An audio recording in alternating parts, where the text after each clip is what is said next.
Good evening. I would like to call to order the regular meeting of the Newport News School Board on Tuesday, January 20th, 2025.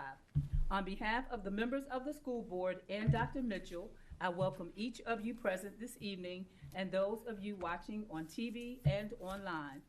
A quorum is present to transact the business of the school division.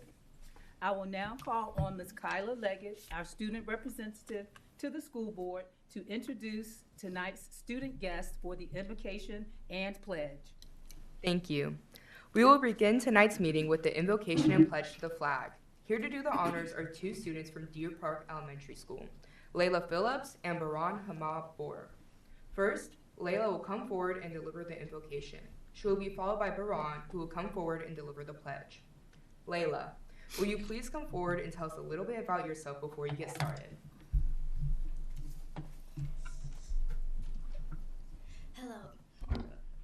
Hello, my name is Layla Phillips, and I'm in Deer Park Elementary School, 5th grade. I like sketching, drawing, and reading books.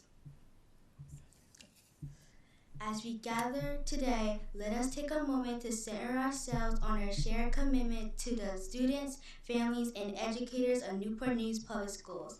May we be inspired to listen deeply, deliberate wisely, and act with integrity, always keeping the best interests of our students at the forefront of our decisions. Let us embrace this opportunity to build a stronger, more vibrant future for our schools together.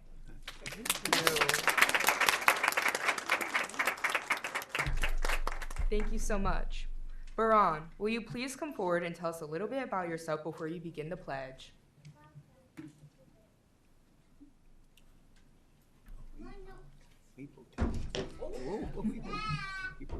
My name is Baran Hamabor. I'm a second grade student at Deer Park Elementary School. I'm thankful my parents, Kazan Hamabor and Shokam Jalal, came tonight to support me. When I grow up, I want to be a lawyer. I'm currently a member of our school's chess club and spend a lot of time working on my swimming skills. My teacher, Miss Brown, inspires me to do my best in all of the subjects. I will represent the Pledge of Allegiance to you all, and I'll say, I pledge of allegiance to the flag of the United States of America and to the republic for which it stands, one nation, under God, indivisible, with liberty and justice for all.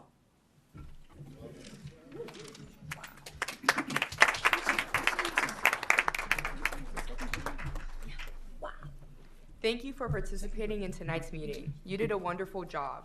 Supporting Layla and Baran tonight are their family members and school family. Please stand and be recognized.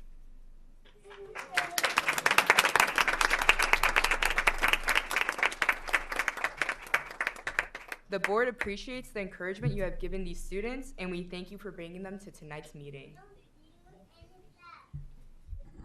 Yes, thank you.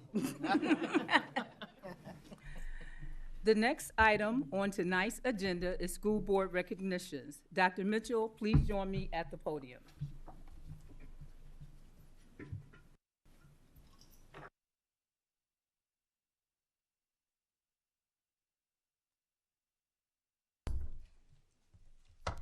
Students, now it's my turn.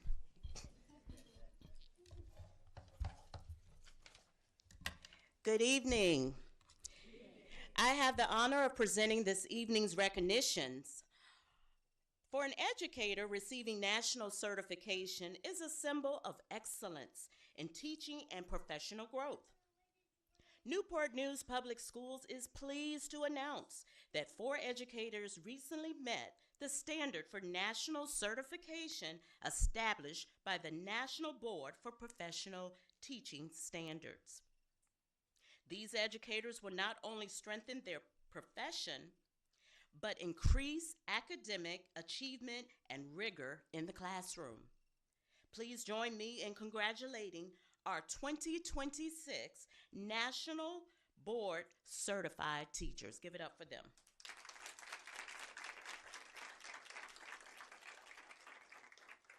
Sharon Bournes is a pre-kindergarten educator at General Stanford Elementary School. She received her certification in generalist early childhood.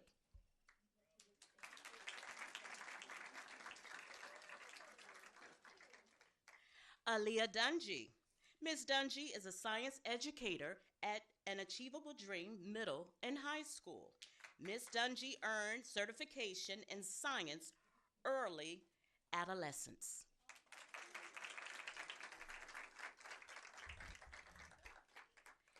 Caitlin Edwards. Ms. Edwards is a math educator at an Achievable Dream Middle and High School.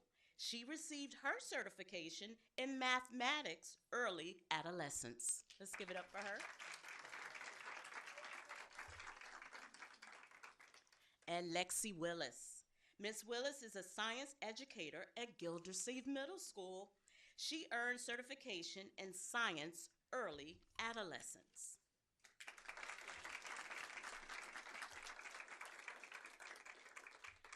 National Board certification is the highest credential in the teaching profession. The highest, y'all. The certification process usually takes between 1 and 3 years to finish. Did you all meet up in groups? No? Okay. See? That's why they got the highest, yeah. The certification process usually takes, like I said, between 1 and 3 years to finish. These educators successfully completed the assessment process by preparing a portfolio of good teaching practices, student work, and multimedia examples. A reflective written component looks at teaching goals, methods, and results. Candidates also have to pass an extensive series of rigorous written exercises. Ooh. So to the honorees, we are proud to have you in our district. At this time, we would like to recognize the support behind the scenes people who help make this recognition possible. With the family members of these educators, please stand.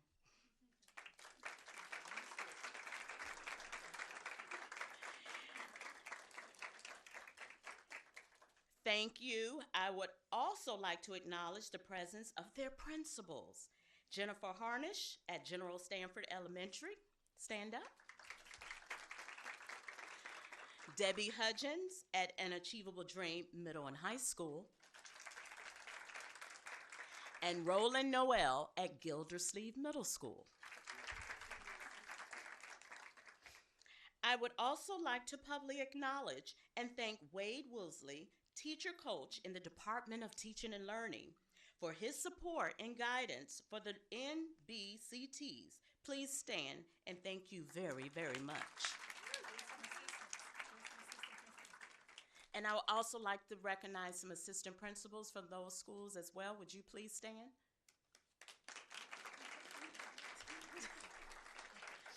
So ladies, we're gonna come around and take a picture.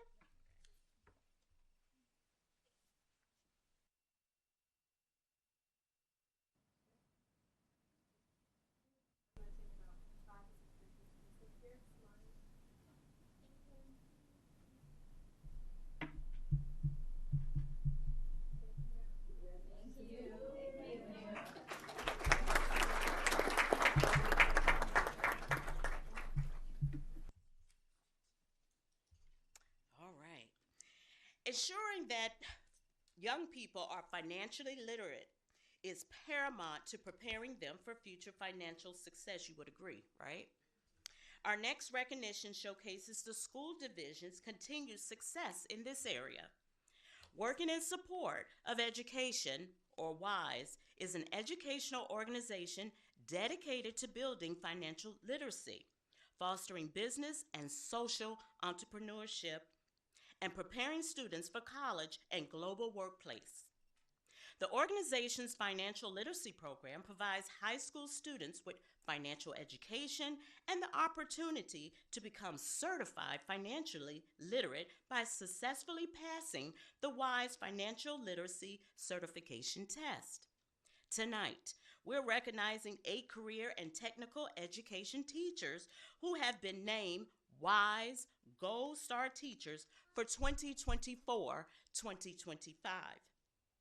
They are so named because at least 93% of their students in at least one of their classes successfully passed the WISE financially literacy test. They're present this evening to join us. Please join us in congratulating from Denby High School, Hope London, who could not be with us tonight, but let's give it up for her. Also from Denby High School, we have Lisa McAllister. Is that the best name? Okay. From Heritage High School, Karen McKinney. Come on, Miss McKinney. Also from Heritage High School, we have Tiffany Smith. And from Menchville High School, we have Stephanie Guatney, who also could not be with us this evening. From Point Option, Elizabeth Anderson. She with us? Warwick High School, Kimberly Grant. Come on, Miss Grant. And from Woodside High School, Tawanda Allister. Come on, Miss Allister. Several of these recipients have won this award multiple times. We want to thank you for your continued dedication to working hard with our students to make sure they are certified financially literate. The Virginia Standards of Learning for Economics and Personal Finance require instruction in economic concepts, economic reasoning, decision-making, and problem-solving. High school students have to meet a state requirement to complete a one-credit economics and personal finance course prior to graduation. With the help of these dedicated educators, their students are the only satisfied a graduation requirement. They earn state and national certification. That looks good on the resume. Congratulations to you and your students on this notable achievement. Give it up for them one more time.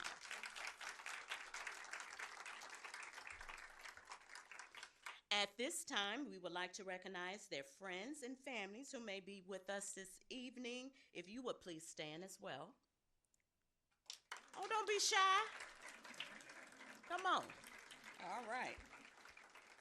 I would also like to acknowledge the presence of their principals who may be with us this evening. If you would please stand. Denby High School Principal, Dr. Adira Struthers. Stand up for me. Heritage Principal, Dr. Dyron Ford. Principal Jason, you know I'm going to do it, Holler from Menchville High School. And Dr. Natea Smith from Warwick Principal. Point Option Principal, Dr. Natea Smith. Stand up for me. Okay. And Warwick Principal Tiffany Thompson. We would also like to thank Principal Dr. Mary Hardesty. I saw her, yes. We would also like to acknowledge Renardo Branshaw, Instructional Supervisor for Career and Technical Education, for her ongoing support of financial literacy instruction. Thank you very, very much. So we'll come around, ladies, and we'll get a photo.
Y'all give it up for Lisa McAllister.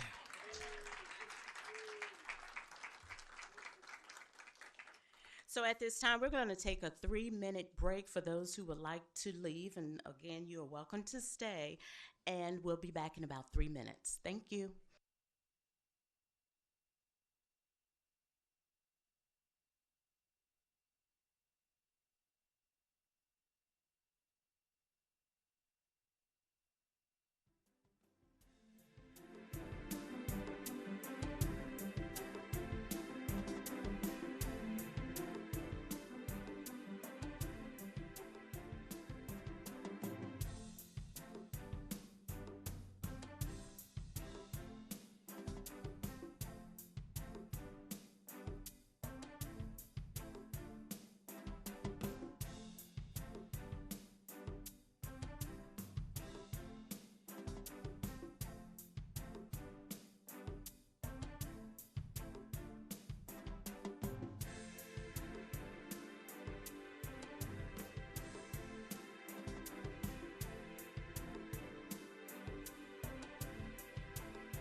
During our regular meeting, we provide time for the public to address the school board. These opportunities are scheduled in the early part of our agenda and towards the end of the meeting. As advertised, citizens may submit comments via email up to 30 minutes prior to our meeting time to be included in the official meeting record. For those of you joining us in person, the board considers this an opportunity to listen to your comments. Please understand that we will consider your concerns. We ask that you comply with our 3-minute time limit. As you begin your comments, a green light will come on. A yellow light signals that you have 30 seconds remaining, and a red light and beep indicates that your time is up. As your name is called, please come forward. Reverend Natalie Chamberlain, and she will be followed by Ms. Keyshandra White-Mazel. Good evening, Good Dr. evening. Best, members of the school board, Dr. Mitchell. I am Reverend Natalie Chamberlain of Hilton Christian Church. I've been here for nearly all of the school board meetings for the last 28 months. Members of my congregation have been here with me. There's a broad coalition of people who come every month to ask you to change policy JBP. I have a logger friend back in Oregon who says, when it's important, you just have to outpatience them, and he didn't use them. We are patient because we know you've been maneuvered in a difficult political situation. That climate has changed, and we are asking you to make a commitment tonight to make sure that Policy JBP actually protects LGBTQIA students, and especially those who are trans. The current regime spews hate at our trans folks on a daily basis. Here, you have the ability to help those trans young people and staff feel safe. Why wouldn't you protect these students when it's in your power to do so? Thank you. Thank you. Ms. Kashandra White Mazel. And she will be followed by Ms. Carolyn Jones. Good evening, board members, superintendent. I'm here to formally express my concerns regarding my daughter's educational experience at Booker T. Washington Middle School and the ongoing lack of response and resolution from both the school administration and Newport News Public Schools, despite my repeated attempts to advocate on her behalf. Over the past several weeks, in fact dating back to her 6th grade experience at Booker T. Washington with bullying, it's not been adequately addressed by the school. This is equally troubling given Newport News maintains a zero tolerance for bullying. The failure to investigate and document and resolve these incidents has created an unsafe and emotionally harmful learning environment for my child. What is equally concerning is the absence of acknowledgement by the school board itself. As elected and appointed officials entrusted with oversight of the district, I expect a minimum level of communication and resolution, if any. After reaching out multiple times, the lack of response has left me with no clear understanding on how concerns from parents are reviewed, addressed, or escalated in the district. Additionally, I have been attempting to update my daughter's IEP since October of 2025, despite multiple efforts to do so in a timely manner. It has not been done. My concerns further escalate following my daughter's suspension in regards to a fight that occurred on the last day of school. In this matter, I was provided incorrect information by the assistant principal regarding the appeal process, which directly interfered with my ability to file a proper timely appeal, which resulted in nothing being done, me not being heard, and my daughters not being heard. I firmly believe that had the appeal process been explained correctly and followed appropriately, the full circumstances would have been reviewed and the outcome could and may have been different. The lack of meaningful communication has had a severe and negative impact on my daughter's emotional health, educational experience, and the trust in the school system. It is deeply concerning that repeated attempts to address this issue have gone largely unheard.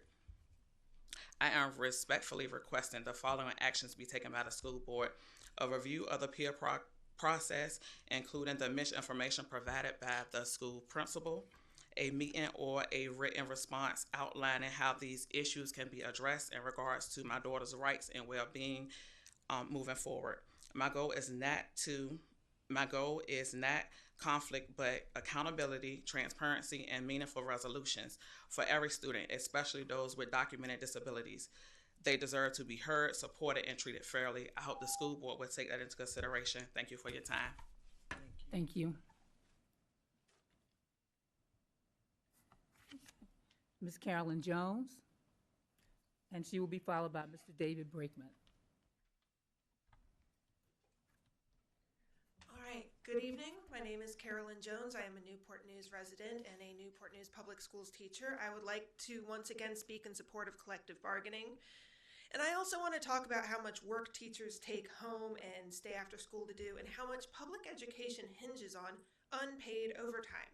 Yes, teachers get 2 months off in the summer, but at the cost of having our schools slowly draining away more and more of our time and emotional energy each school year. There's a saying among teachers that teachers should not be working harder than their students in class. Students need to do the work, students need to learn, students need to produce the academic work, right? Teachers have received countless reminders to email parents and students with a list of major upcoming assignments. Then, as many as a third of the students in each class just don't do some of their major assignments. And then we get observation comments based on whether or not students are engaged, and what could we possibly be doing differently to engage students. Teachers generally have probably 4 or 5 spreadsheets or pacing guides or other documents we are expected to keep up with at any given time, in addition to grading dozens of student projects and emailing and negotiating with parents. We get trained on extra new things and new ideas to try to improve our teaching. We stay after school to tutor students for free or give them the opportunity to make up tests they missed or retake tests, period. Sometimes those students show up, sometimes they don't. We try to check in with the students who are crashing out, right? I have lost track of how many after-school parent phone calls I have made the past 2 weeks alone. Of course, some of those phone calls were to let parents know that their child had once again violated the cell phone policy, which has been in effect for months now, and the kids are still violating it anyway, and we have to do all the legwork related to trying to enforce that. Get this, we are also going to have a new AI policy added to things later this year. Details are still forthcoming about that, but the students mess around and pretend they don't understand the cell phone policy, and now we're working on a policy that will allow students to use AI on their assignments in some situations, but not in others. And we expect students and their parents to understand those limits, and we expect teachers to enforce it and explain it over and over and over again. All this despite the fact that students can't keep their cell phones away in class, despite the absolute clarity of the state law involved.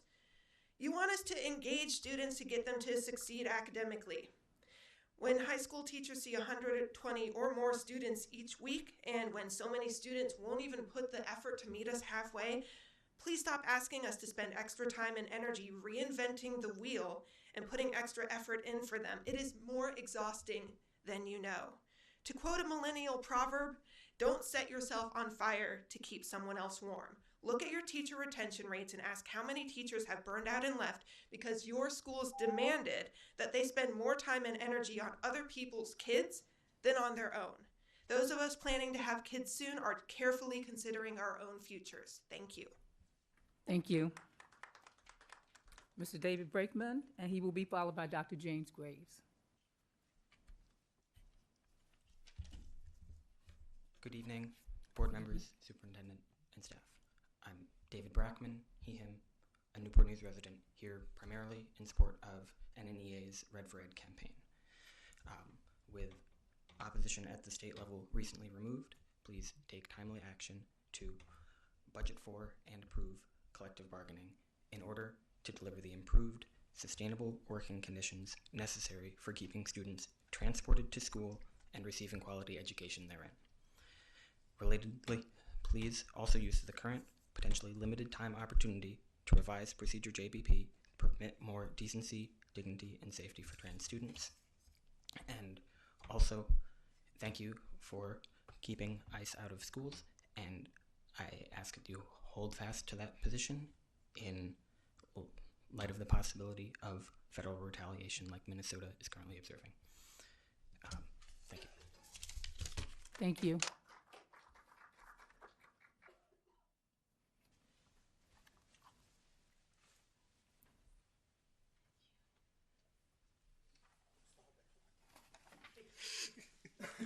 Good evening. Happy New Year to everyone. I don't have anything in my hands to do a speech, but I want to inform you of some things.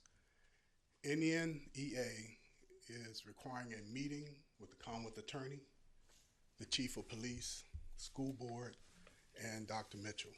And the reason why we want this, if you read down to Section 8, Section D, a lot of our staff members and teachers are getting assaulted. And it seems like they're not getting any consequences or any trials or whatever's going on. We had a bus driver got knocked out, sat in the chair, knocked out. He had to go to the hospital. Then he had to go to the magistrate's office and file charges. That should not happen. This section says that if anybody intentionally assault any staff member, they're supposed to get 15 days or mandatory 2 days in jail. Any Newport News employee, any elementary, secondary employee. Also, I've talked to Chief Drew and I've talked to Commonwealth Attorney Jones. Not only do a employee should not be going to do magistrate office, we think they should go right to the Commonwealth Attorney, just like domestic violence. The Commonwealth Attorney picks it up, that's it. Police should not have to ask for videos, it should be automatically given to them. Commonwealth Attorney should not have to do anything but take over the case, just like domestic violence. We have a situation in our schools that when kids intentionally make false accusations against teachers and staff, it's the teacher who bears the burden. It's the teacher who have to lift their reputation back up, even when it's false.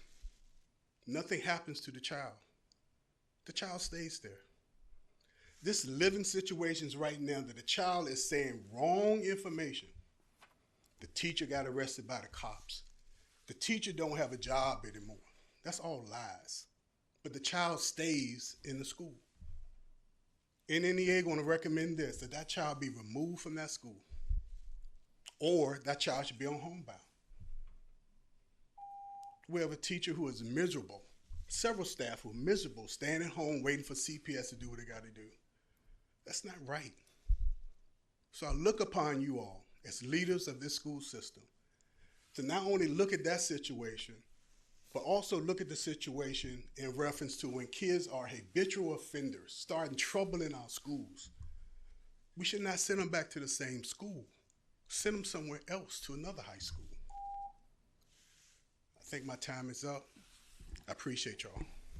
Thank you.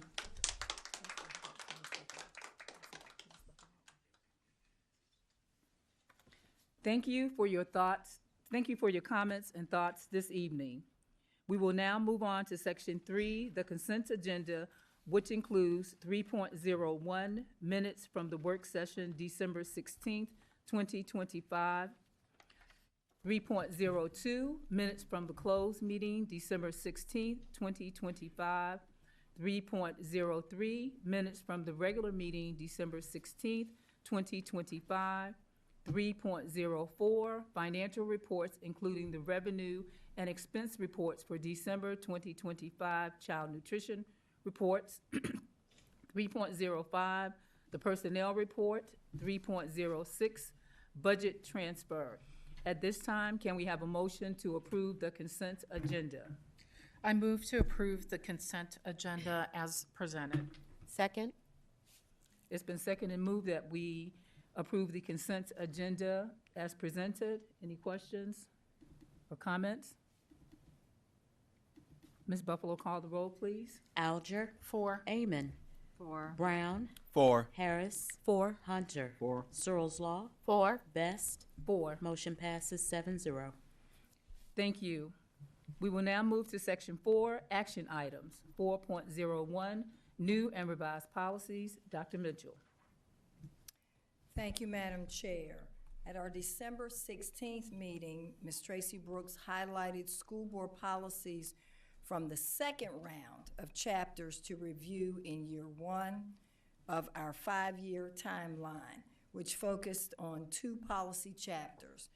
The first was on facilities planning and development, and the second chapter addressed support services. These 2 chapters included over 40 policies that were reviewed or revised by our policy committee and the support services leadership from plant services, custodial services, nutrition and wellness, school safety and security, transportation technology, and warehouse services. These policies are provided for your consideration for action this evening.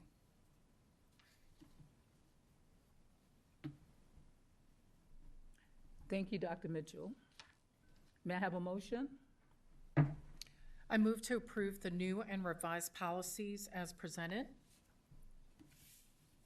Second. It's been moved and second that we approve the policies as presented. Are there any questions, any comments? Mr. Brown? Yes, Dr. Best, I'll make a comment that I want to thank the superintendent for having listened through the process of these more than 40 policies and to the questions that I had and the adjustments that have been made. I think we have a strong set of policies, and what I sincerely appreciate about this process that we've gone through, this is now our second cycle going through our policy book. I think we are very quickly converging on a streamlined set of policies that really fit our school division well and represent the contract with the public that a policy book, I believe, really should be. And so I appreciate all the work that has gone into this and all the progress that we have made by going through 2 chapters in this session. And so I want to thank the superintendent and her team for all the work that's gone into this. Thank you, Mr. Brown. Anyone else? I just want to make the statement that we have 2 other board members that are also on the policy committee. And when we review the policies, we do it thoroughly. I know Ms. Amon and I do work together in looking through the policies. It takes hours of work, I want you to know, especially when you're reviewing 40-plus policies. But I also want to thank the folks who received the feedback and contact us in order to get the feedback as well. So thank you. Okay. Anyone else? Okay. Ms. Buffalo, call the roll. Alger. 4. Amon. 4. Brown. 4. Harris. 4. Hunter. 4. Searles Law. 4. Best. 4. Motion passes 7-0. Thank you. We will now move on to 4.02, personnel actions. Dr. Mitchell. Thank you, Madam Chair. I would like this evening to recommend Ms. Indira Smith as an assistant principal for Saunders Elementary School. We do currently have a vacancy there because the previous person was promoted to principal. Ms. Smith has a Master of Elementary Education degree from Virginia Commonwealth University, and she also would be coming to us with experience. She has worked as an assistant principal in Texas, and we are excited to make that recommendation for her to join us. Thank you, Dr. Mitchell. May I have a motion? I move to approve the superintendent's personnel recommendations for Indira Smith as the assistant principal of Saunders Elementary School. Second. Okay, the motion has been moved and second that we accept Dr., can you say her name again? Indira Smith. Indira Smith, as assistant principal position in Newport News Public Schools. Any questions? Any comments? Ms. Buffalo, call the roll, please.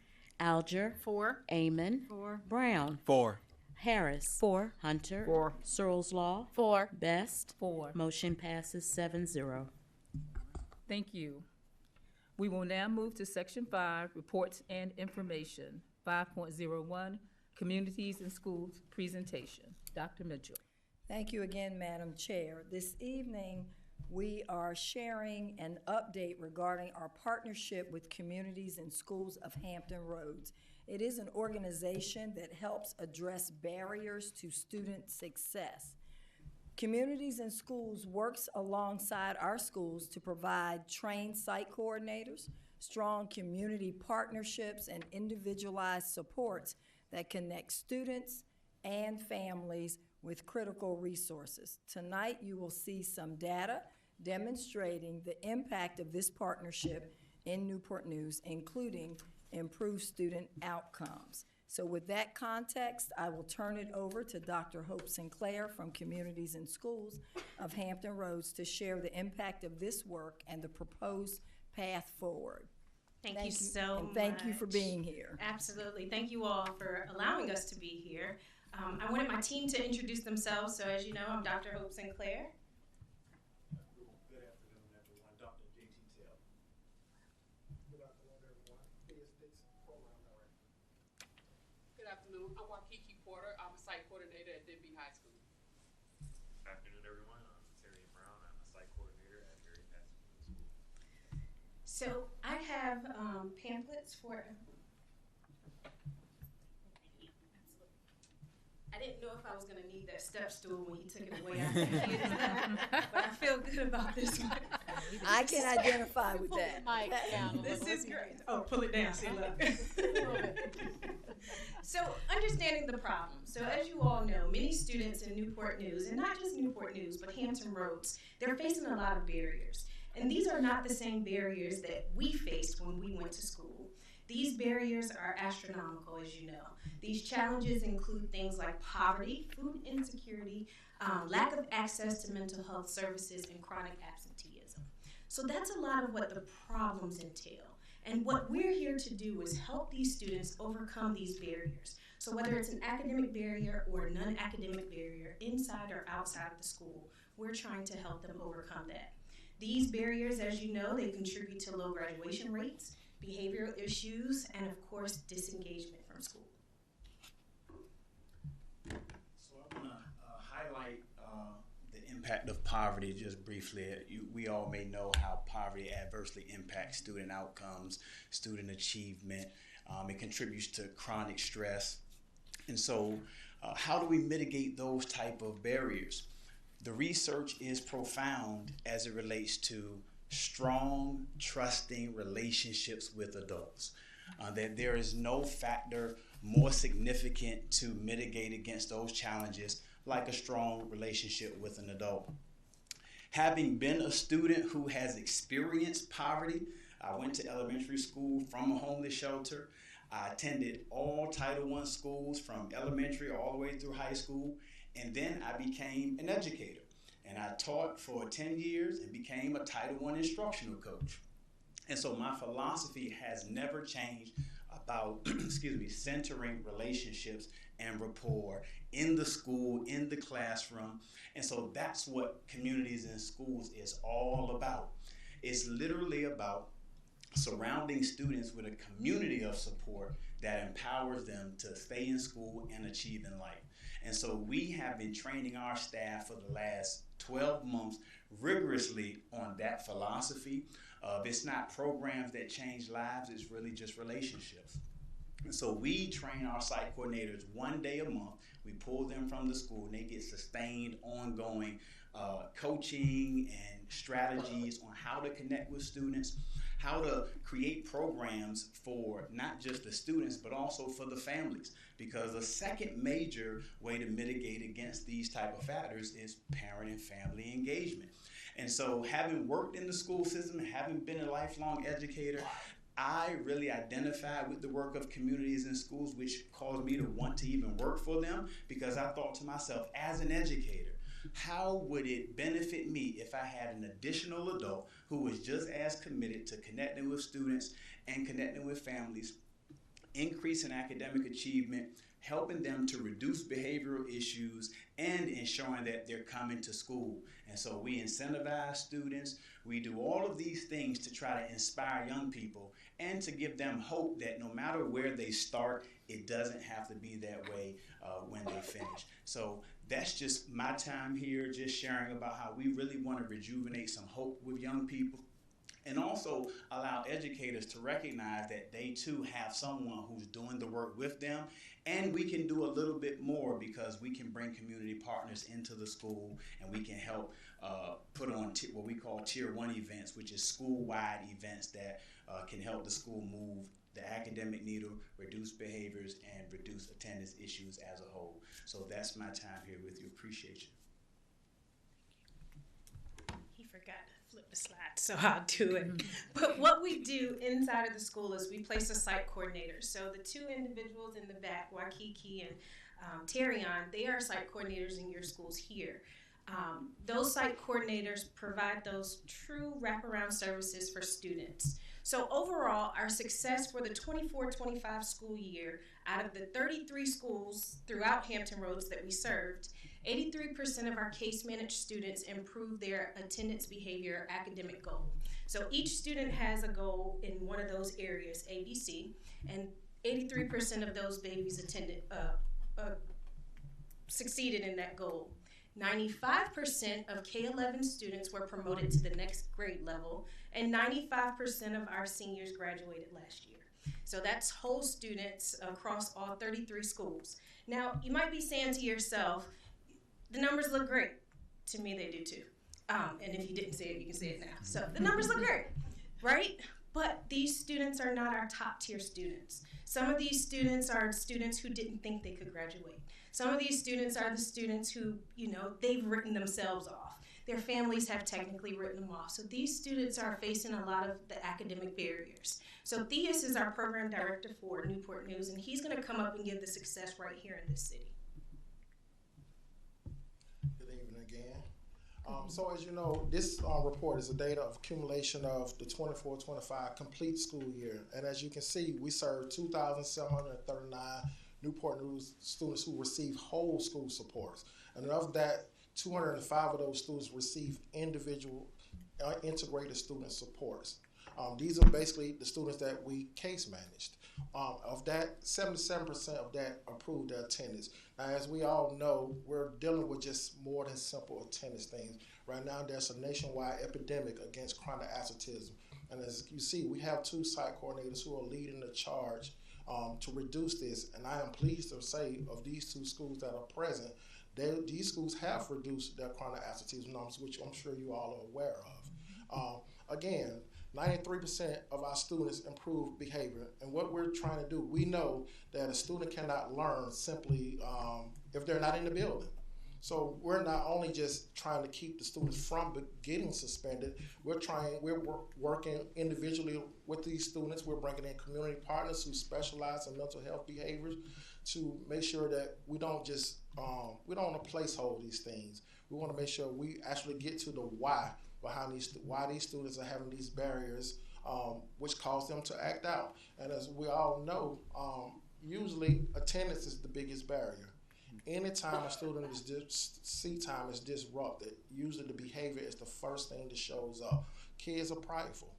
They don't want to feel embarrassed because they got behind. But when we have the power of a site coordinator working alongside them who can support administrators and teachers to do remediation or tutoring, whatever we need to do, or bring in some college tutors to work alongside the reading and the math instructional specialists. This is what we're doing in the day-to-day to help mitigate these numbers. And as you see, when we do these things, 78% of our students are progressing. That doesn't mean that the other 22% are failed. Some simply may maintain course. What we try to make sure is that these students do not decline. We want to make sure that everything that we do is intentional because we know these are our future. And when we work the plan, as you can see, again, 99% of K-11 students in Newport News were promoted. And I'm pleased to announce that, again, 100% of our students have graduated who have been alongside the community schools program. And this is only in 2.5 years. So thank you for your time. So here's the tall age question. How much is it to put a site coordinator such as Waikiki or Terrion inside of a school? So this is a 9.22% increase from last year. So last year you all provided us with $78,100 per school for a total of $234,300 per year. I've talked to the site coordinators till I was blue in the face, and unfortunately everybody wants more money. We all know that. So that's why we had to do the 9.2% increase to increase where our personnel numbers are. Now, while that number is not still what these individuals are deserving of, that is higher than where we started. So locally, we've been around since 2012. And in 2012, our rate was, everybody was part-time and we started at 20,000. So we're lucky to have gotten to where we are over 13 years, but that's because the need is greater. So this need is of magnitude. So the $234,300, you all paid 50% of that, and our national office through a grant from Balmer Foundation paid the other 50%. And that's been the cost for the past 3 years. So that is the $78,100, so that's previous. Our new cost for the 26-27 school year is the $85,300, so that's the new cost. And I'm gonna be honest, I didn't want to limit us to 3 schools. So I didn't put the total cost of how many schools we'd be in for the upcoming year. I wanted you all to see the effect of our program and say, oh, we want you in 10 schools. As we pause for that. So I did not put our total number in that. So that is 85,300, and that can be multiplied. However, if you all know of a grant program, and we are writing to the city to also ask for funding. So if you all know of other grant programs, we'd be more than happy to write to those programs. We don't want to go into a school district, be there for 3 years, and then leave. We want to be embedded here with you all, alongside you all. We want to be able to help and maintain our position and be sustainable in each of the schools that we're currently in, as well as the other 7 you all might know. Just throwing it out there. So community investment, we do a lot of things with the community. We bring the communities inside of the school. That's a part of our mission. So these are some of the individuals who funded us here in Newport News. Hampton Roads Community Foundation has a Harry Wall grant that we use to support some of our site coordination on the peninsula. The Peninsula Community Foundation, we are a part of the Give Local opportunity that they do every year in May. Individual donors, Bayport has allowed us to send an intern, so they help us with some interns and they cover the cost of the interns. And then these are some of the other resources that our site coordinators are using inside of schools as well. Our commitment to you all. We are providing those individualized case management services. So as you all remember, Thea's talked about the 205 students they served. Our model is that we would serve 5 to 10% of a school population based on size. So if it's over 1,000, we serve 5%. If it's under 1,000, we serve 10%. However, what we learned is that our babies are not getting the intentional supports that they need. They are not getting that one-on-one individualized care that they need by our site coordinators. So we had site coordinators who were literally serving 87 students, 110 students, and based on that 5 to 10% numbers, that's impossible. These babies needed more, so our site coordinators' numbers changed to 50 per school.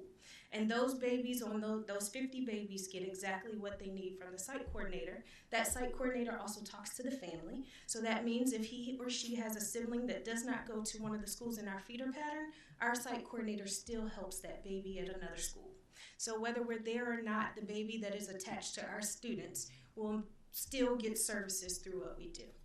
Our goal is to maintain at least 75% of our case managed students performing in the ABC area, and then to facilitate at least 85%, but you all saw that ours was 95%, 99% right here in Newport News. Almost said Portsmouth, sorry. So to facilitate no ma'am, take that out. So to facilitate on-time graduation, we also want 85%, but here in Newport News we had 99%. I'm sorry, 100%. In totality, we had 95%.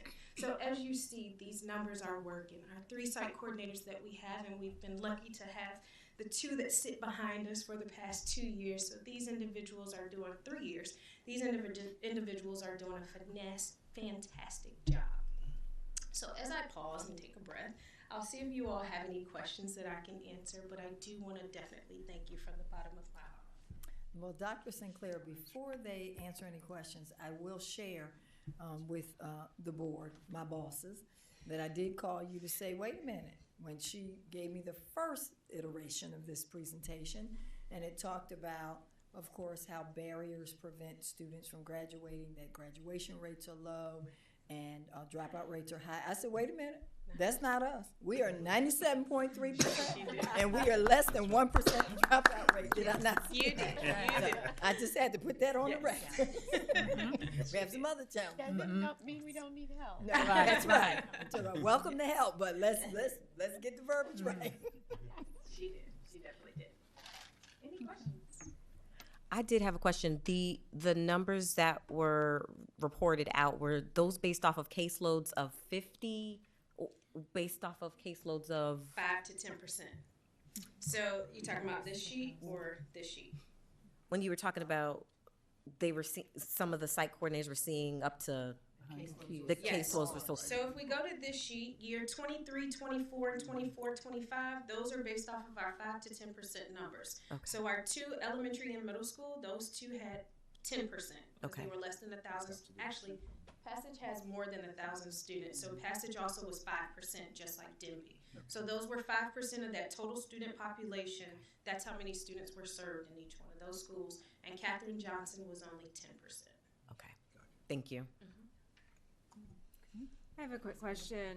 Can you give sort of an example of sort of how maybe a day in life, year in the life, of a student that might be helped, sort of we can kind of sink our teeth into what it might be like if they're one of your 50 students in a school, and how your work integrates with maybe the family and community engagement specialist at the school, and you talk about whole school supports. What does that look like? Yes. Do you mind if I call the site coordinator up to actually give you the data? The guys didn't raise it, but I'm gonna raise it for her. Hello, good evening. Good evening.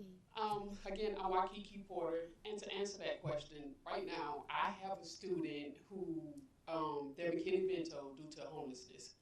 So I spoke with their mother. We had a event on Fridays for absenteeism kids, myself and our school psychotherapist.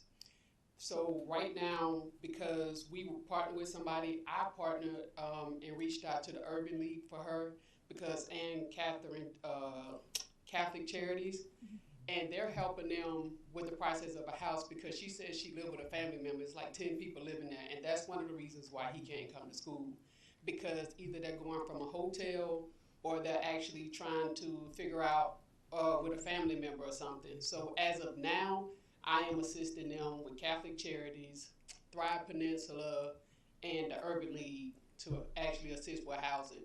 And because I've heard that from several of our parents, I've actually used my other hat. We're going to have Virginia housing class in there to teach parents about home purchase, because a lot of parents don't understand that they have the option to purchase a home or the steps to go about purchasing a home. So we're bringing that actually into the schools so that we can give the parents another options when it comes down to that as well.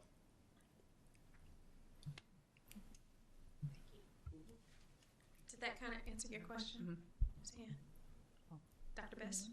How do you get a referral, and what's like your typical, does the principal contact you? Because Yes. So as long as we're in your school, you qualify. Doesn't matter if you have Medicaid, so it's nothing like the TDT program. Anybody inside of any of the schools that we serve, you qualify. So the referral can be a self-referral. In some of our elementary schools, the babies tell on their friends, so my friend needs you. So that can be a referral, and we'll go talk to the friend. But every student, a teacher can refer you, anybody in the school can refer you. But what has to happen is we have to have consent. So parents have to agree to have their babies on our caseload. So we do talk to parents. We do have consent forms. They last every 3 years. So 3 years. And our hope is always, it's a K-12 model. Our hope is to get them in elementary and follow them all the way through graduation. So a referral can come from anyone at any point. I started out as a site coordinator, and the majority of my referrals were because I tried to do something really cool with kids, and then the other kids would see it and be like, hey, I want to do that. And in order for them to do it, they had to bring that consent form back. Thank you. One more quick question. Okay. Is Communities in Schools, is it a nonprofit? Is it a national, and this is the Hampton Roads chapter? Yes. So we are the local affiliate of a national dropout prevention program. And a lot of times, not you all, a lot of people get confused about dropout because you automatically assume high school. Well, we're dropout prevention. It doesn't start in high school, as you know. Starts in elementary when you can't see the board. Somebody doesn't know to take you to go get glasses. Our site coordinators coordinate that service call. Somebody doesn't know that you can't read. Our site coordinators will coordinate a tutor. So that's where it starts. So that's why we want to get the baby in elementary, follow them in middle, as well as high school. So everybody say with me, 10 schools, 10 schools. Thank you all again for your time. If no one else has any questions, I'll Thank you. Thank you. All right. We will now move to Section 5, Reports and Information. 5.02, Availability of Policy and Procedural Manual. This announcement This announcement will serve as the required annual public notice that copies of the school board policies and procedures manual are available to the public and employees in the library of each school, in each Newport News public library, and online on the Policies and Procedures website at www.nnschools.org/policies and on the NNPS intranet. Next, the attendance report. Board members, you have received a copy of the reports. Are there any questions? Hearing none, we'll move on to 5.04, membership report. Board members, you received a copy of the report. Are there any questions? 5.05, construction report. Board members, you received a copy of this report. Are there any questions? Hearing none, we'll move on to item 5.06, comments by the superintendent. Dr. Mitchell. Thank you so much, Madam Chair. I have to say that I am just super excited and giddy with joy to announce that our very own school board representative, Kyla Leggett, was selected to participate in the United States Senate Youth Program. Yes.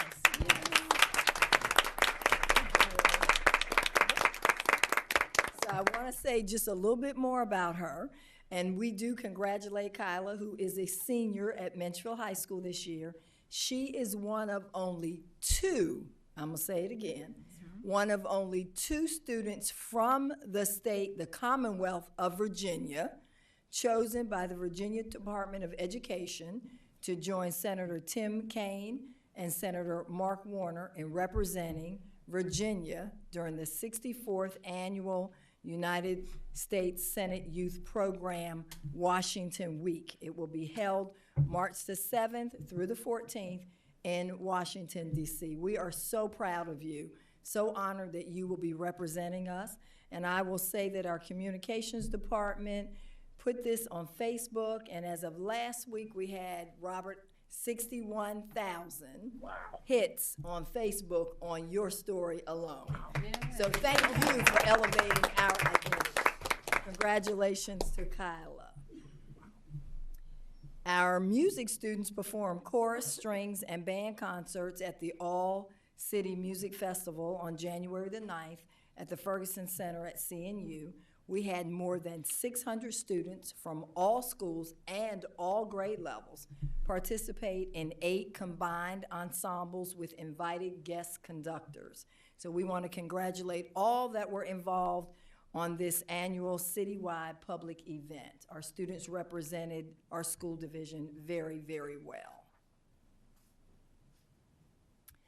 And on the calendar, this week wraps up the second quarter of the school year. Can you believe it? The second quarter is going to be over. Time is moving very quickly. And our middle and high school students are taking their exams this week. So I want to remind families that high school students will dismiss half-day Wednesday through Friday. And also note that Monday, January the 6th, is a teacher and a staff workday. And Tuesday, January 27th, is a professional development day. Now, we know all of the professional development day is pending the weather if you're watching the weather report. Students do not report to school on Monday and Tuesday. We will welcome all students back to school on Wednesday, of course, pending the weather, and that will be the beginning of our first day of the second semester. We are also holding a hiring event that will take place at Ella Fitzgerald on January 31st, 9 a.m. to noon. We also have a very exciting conference coming up. It is the RISE Male Empowerment Conference. It will be held February the 7th from 8:30 a.m. to 2:30 p.m. at Heritage High School. There's a big turnout. This year we have even more students that are signed up, male students signed up. And the last thing, as we are forecasting, looking ahead, schools will be closed on with 12-month employees reporting only, but schools will be closed on President's Day for February 16th. So I will say that again, 12-month employees, you do report. Everyone else is at home. So that concludes my comments, Madam Chair. Thank you. Thank you, Dr. Mitchell. We will now move to item 6, another opportunity to hear from the public. Ms. Buffalo, are there any cards? All right, thank you. And now we will move to the matters by school board members. And we will begin with Mr. Brown. Okay. Well, then I get to be the first one to say Happy New Year to everyone. We've had some exciting, wonderful things go on in our school division. The United States Secretary of Education chose our school division to visit. Out of all school divisions in the state of Virginia, ours was the only one that the U.S. Secretary of Education visited for the 250th year anniversary of our country, in celebration of that and her tour of the nation. So that's a distinction that I think we can all be very, very proud of. Very exciting day that she came and she spoke. We also had the governor come to our school district, Achievable Dream, and speak there as well. So great things are happening in Newport News Public Schools. I think we've had some good discussions in regards to our budget. I'm very excited about the work that we are doing, particularly with the raises. I think that what we're seeing now over the course of the last 10 years, what we've done with the raises, I think, has put us in a strong strategic position, and that we can see the correlation now that I believe we got the report tonight that we're down to 3% vacancy in terms of our positions. That is a fantastic place to be, and I want to thank the rest of the board for the work that has gone into that, because it has not been trivial, has not been easy. We've had to make a lot of hard decisions and sacrifices, and we'll make more because we're going to do some more raises again this year, right? Like we always talk about. But that has paid off, because while the state and the country is in a teacher shortage, that teaching shortage has not had the acute impact on us that it's had in other places, and that is the forward thinking of the board. And I want to appreciate the board for thinking in such a forward manner so that we can be in a position to negotiate at a time when we are in crisis around the state. So those are my comments for this evening. Thank you, Mr. Brown. So we'll go ahead to our other North District Representative, Ms. Harris. Happy New Year again. Welcome back. Just really wanted to thank everyone for being here tonight. And as usual, thank you all for your comments and your feedback. I wanted to take a second to recognize a young man from Woodside High School.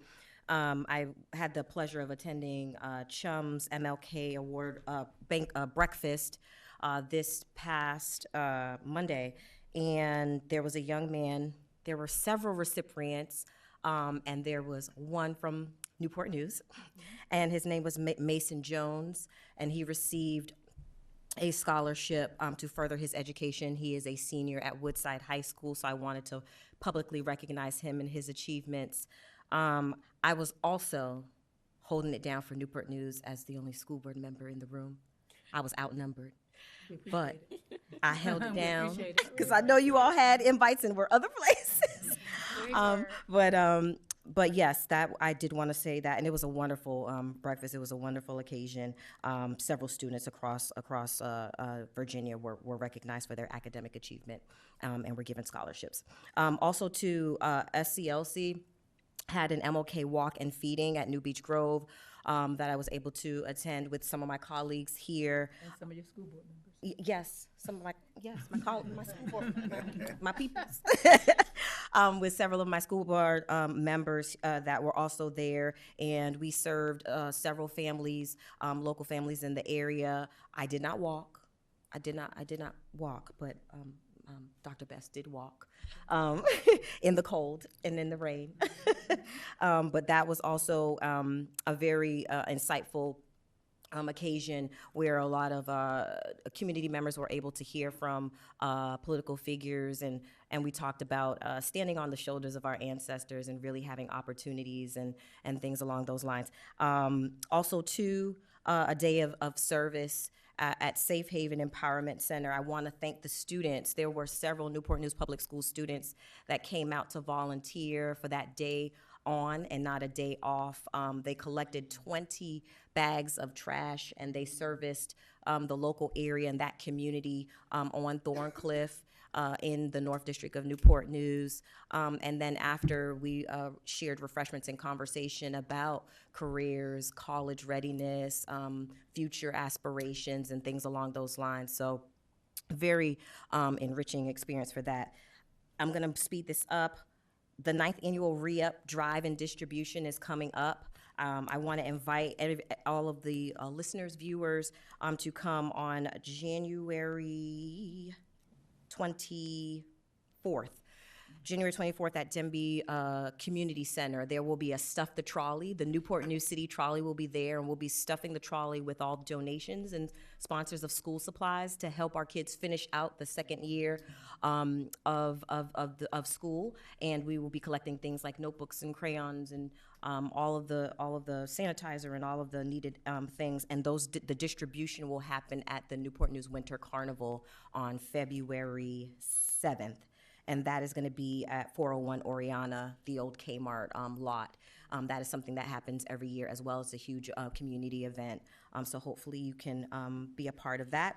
And lastly, I just wanted to thank Jermaine Walker, who is one of the coordinators over at Denby Community Center, who has opened up an opportunity for students to be able to receive the Student Freedom Pass through HRT, which is an opportunity that's been around, but we're really going to try to get the word out within the next upcoming weeks and out to the schools so that we can have our. It's in the schools. Okay. Yes. We were talking about getting more kids to the community centers and to the activities, and so we've kind of been collaborating and trying to get kids, the ability to move around the city so that they can get involved and get engaged. And with that, I will thank you guys for a good night, and I'm sorry that was really long. Thank you. And we'll move to Central District. Ms. Thurslaw. Sure. So I think the thing that's most prevalent to me right now is this is that time of the year where we're looking at budgets and trying to figure out how to utilize our resources to the best of our abilities. And I just want to thank Dr. Mitchell and her team and Scarlett. The things that you guys are able to really bring forward, even though the sessions are long, are so helpful to help give us a picture of all that we need to consider. And so we do appreciate your tolerating all of our questions, because it almost seems as the minute you present us with a little bit more, we ask more questions. But I think in the end, we are very happy with where we land, and that we all are doing this with the effort to do the best we can for our students. And as always, I am so excited to get into the schools and being able to just come in and read. So if you get the opportunity to support the community in that way, I really encourage that, whether you do it in the schools. Yeah, you do, have to have a background check. But you can also do it at your local library, and the students really do just love letting you read to them and them get the opportunity to read to you. So thank you. Thank you. Ms. Amon? Sure. A lot has been said already. And I think one of the best things about, I think I'm off to the side.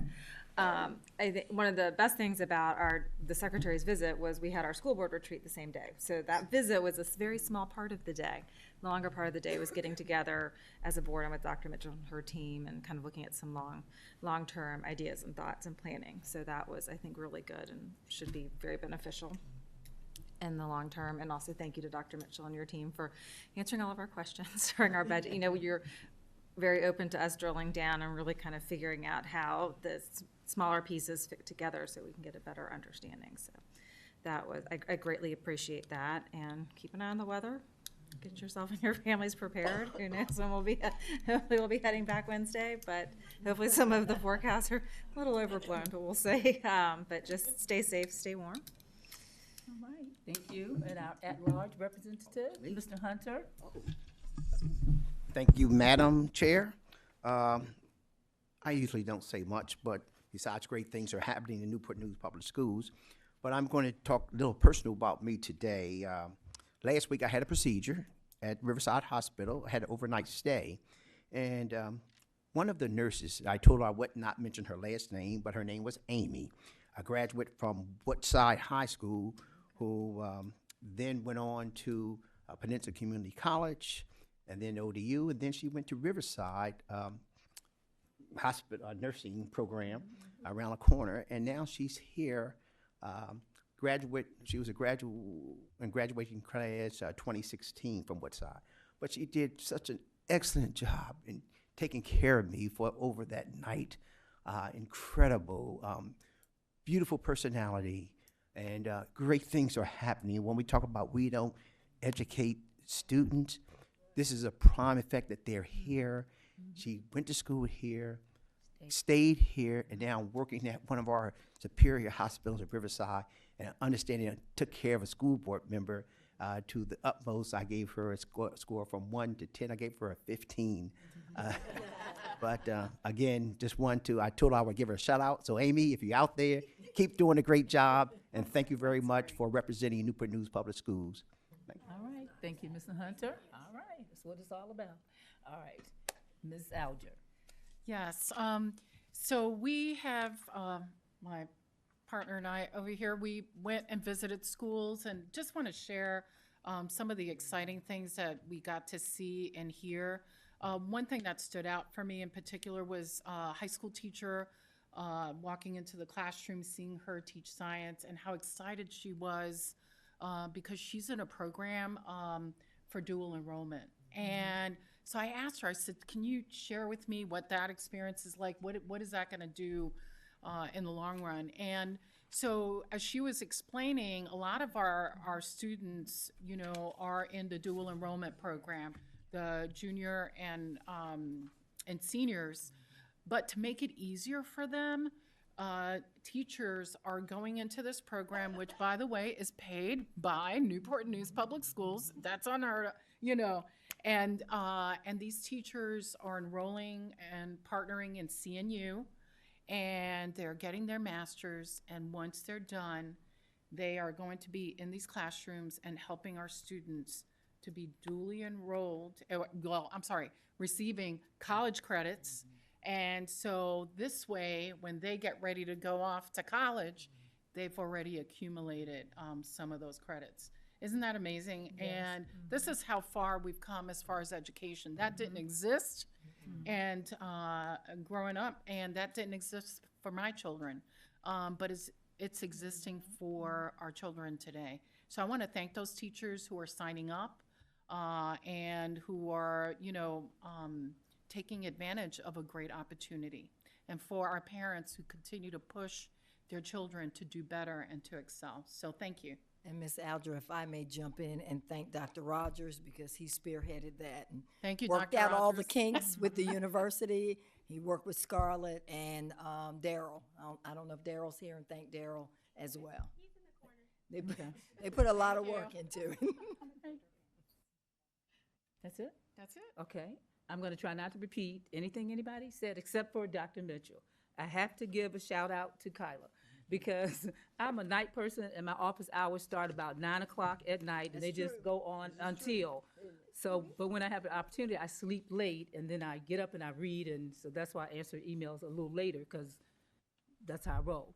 So I opened up the computer and I saw that you were selected to be the U.S. Senate, in the U.S. Senate, and I was reading about the criteria, how many people, and I screamed